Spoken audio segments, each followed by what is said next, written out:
In question 3, we have to find the LCM and HCF of each of these sets of 3 integers given to us using prime factorization.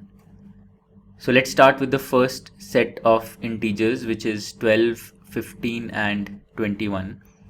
So these are small numbers and we can prime factorize them directly without having to build factor trees. So 12 is equal to 2 into 2 into 3.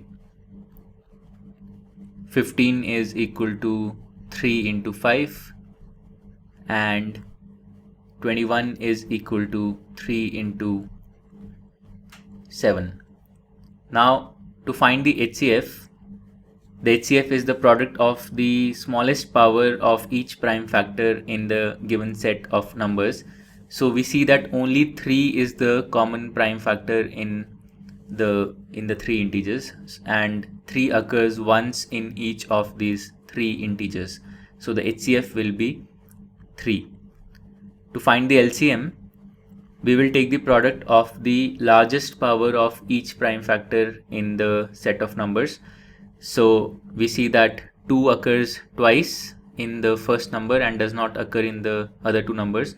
So in the LCM it will occur twice, so 2 square. Then 3 occurs once in each of the 3 numbers, so in the LCM it will occur once. Then we have 5 occurring once in the second number, so it will occur once in the LCM, and 7 also occurs once in the third number, so in the LCM also it will occur once. So the LCM will be 2 square into 3 into 5 into 7, and this is equal to 420. So the HCF is 3 and the LCM is 420. So that completes part 1. Now let's do part 2. So in part 2, the integers are 17, 23 and 29. Now all of these numbers are primes themselves, so their prime factorizations are the numbers themselves. Now the HCF is the product of the smallest power of each prime factor in this set of numbers.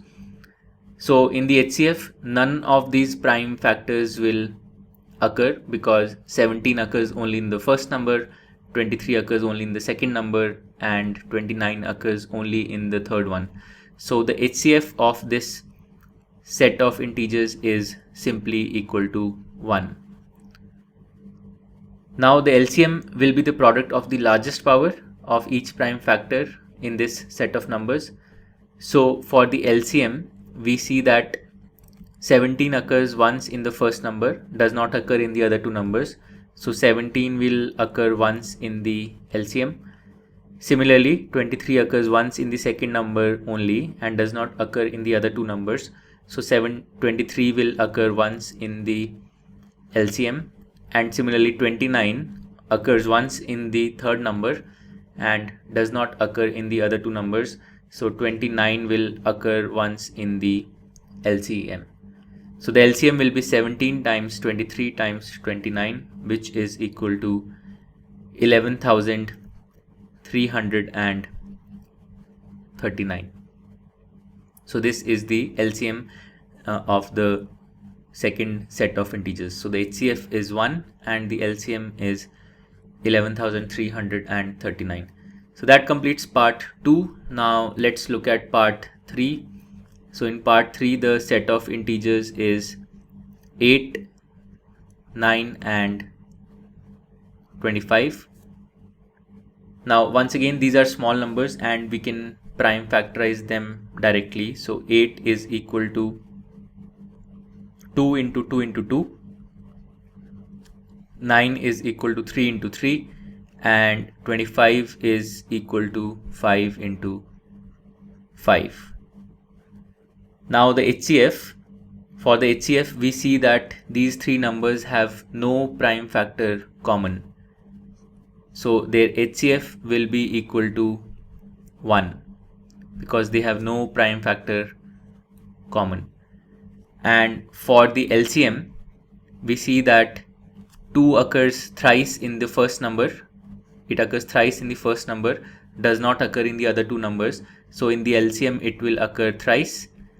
3 occurs twice in the second number but does not occur in the other two numbers. So 3 will occur twice in the LCM, and similarly 5 occurs twice in the third number but does not occur in the other two numbers. So in the LCM also it will occur twice. So the LCM is 2 cube into 3 square into 5 square, or 8 into 9 into 25, and this is equal to 1800. So for the third set of integers, the HCF is 1 and the LCM is 1800. And with that, part 3 is completed. So this is how you can solve question number 3. To learn more about how QMath can help you crack school and board exams, explore QMath Leap, a live online classroom program run by highly experienced and committed teachers.